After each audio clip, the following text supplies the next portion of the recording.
Ramadan Mubarak, everybody. Some of you I know pretty well. I've been here a few times, and some of you are just getting to know. And we have with us today a nice group from the Interfaith Network in Lake Worth, representing Jewish, Christian, and Muslim representatives from various places, as well as some public officials. And we're so delighted for your welcome. Thank you, Imam Zahir, and to the whole masjid for making us feel so welcome, and for good food too. You know, this is all good. So, Interfaith Network, what is it about? Interfaith work helps us to know one another, to understand one another, to build friendships. It does not try to change anybody's faith, convert anybody. It's not about arguing about who's right or who's wrong. So we have a mission statement that explains that. The Lake Worth Interfaith Network is a group of individuals and faith-based communities dedicated to promoting acceptance and understanding among our diverse spiritual traditions. So it recognizes the diversity among us as a beautiful thing. It's something we can learn from each other and to enjoy one another because of the differences that are between us. So I'd like to talk a little bit about what interfaith dialogue is as a way of enhancing mutual compassion.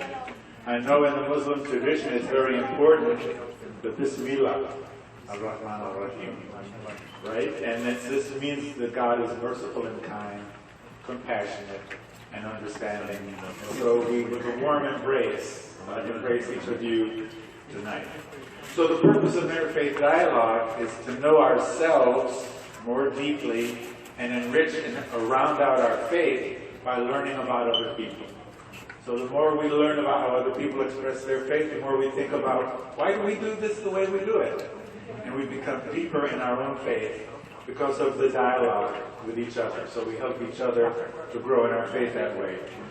Second purpose is to know each other more authentically and gain a friendly understanding of the others and to eliminate prejudice. Prejudice is something that happens when we judge people before we know them. Pre-judging. So we say, oh, I know all about you kind of people. I know all about you. I don't have to know anything more. I can tell by your clothes. I can tell by your skin. I can tell by your accent. I can tell by something what kind of person you are. This is prejudice. What we want to do is eliminate this so that we treat each other as individuals made in the image of God and really respect one another. And the third purpose is to identify commonly held values, what things we share in common, that provides a basis for united community action.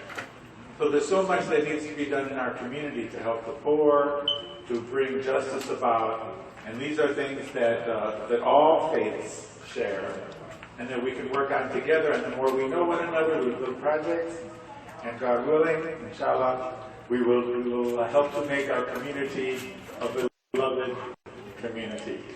So I would like to just take a minute to introduce some people that have come from very far away. I think many of you have met Sheikh Ghassan Manasura. He came from Sarasota now. His wife just joined him about 2 weeks ago. Where is Layla? Would you raise your hand? There you go. And along with them, Katie is an intern at the Abrahamic Reunion in Sarasota. And Anna, there you are. She came along with them. She has a very rich spiritual background. I wish you had a chance to speak tonight too. And who am I missing, Chris? Who has been here before as well. And the other person who has come a long way, who represents, you'll hear from him a little bit later, he represents the United States Department of Justice. And Norman Hemming came all the way from Miami tonight, right? To be with us, so we appreciate that special effort. So I want to conclude on a positive note with something from the Baha'i writing. So powerful is the light of unity that it can illuminate the whole world. Yet shall it be these fruitless strifes. When we think about the bad things that have been happening in Orlando, San Bernardino, France, and different places, these fruitless strifes, these ruinous wars shall pass away, and the most great peace shall come. Let it begin here.